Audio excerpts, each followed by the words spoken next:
Hello friends, good afternoon to all of you. In our previous lecture, we are already discussed about the Freundlich adsorption isotherm, and today we are going to discuss the Langmuir adsorption isotherm. It's very important.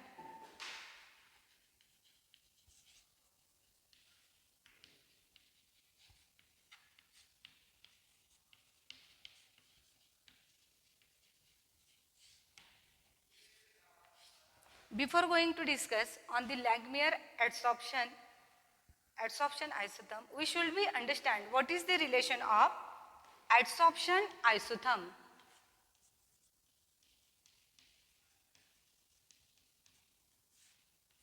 Friends, you should be understand that when at constant temperature, the adsorbed material is adsorbed on the surface of the adsorbent, and the relation is developed in between that is known as the adsorption isotherm.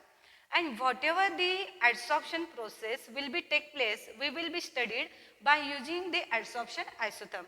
In Freundlich adsorption isotherm, we are also find out the X by M relation with respect to the pressure and how the adsorption are take place. In 1916, the Erwin Langmuir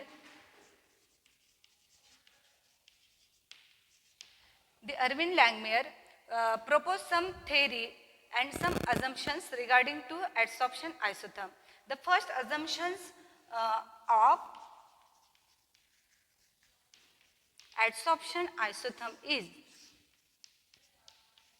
we will be see the points wise one by one.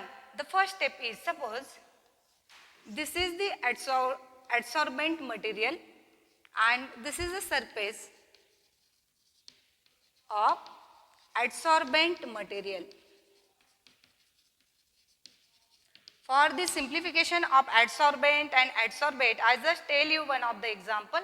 The activated charcoal is the adsorbent on which surface the oxalic acid is adsorbed. Means what? The activated charcoal is the adsorbent and oxalic acid is the molecule which adsorb on the surface, therefore that is the adsorbate. Okay, I hope you understand that two terms. Now, the phenomenon of that process is known as the adsorption process, and that process is studied by Freundlich and Langmuir. Today we are going to discuss about the assumptions of Langmuir adsorption isotherm. The Langmuir firstly told that the molecule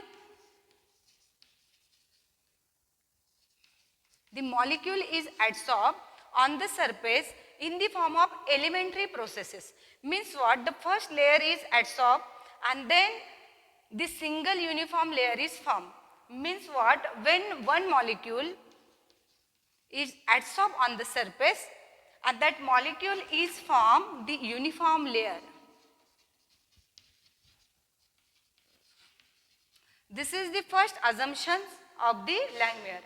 Now the another one term is very important, that the adsorbed molecule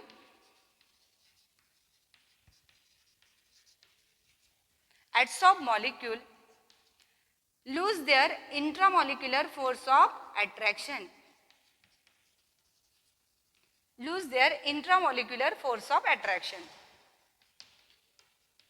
And why it can be happen? When the molecule is stick up on the surface of adsorbent, this is the adsorbate material, adsorb on the surface of adsorbent. That time what happen? The intramolecular bonding between the two molecules are lose up or break up, and that is the losing of the intramolecular bonding, that is very important thing for the adsorption process.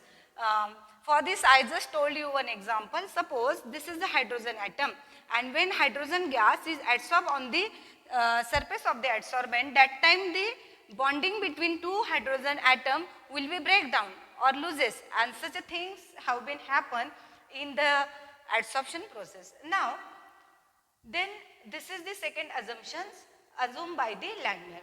Third step is, when molecule is adsorbed, that process is known as the condensation.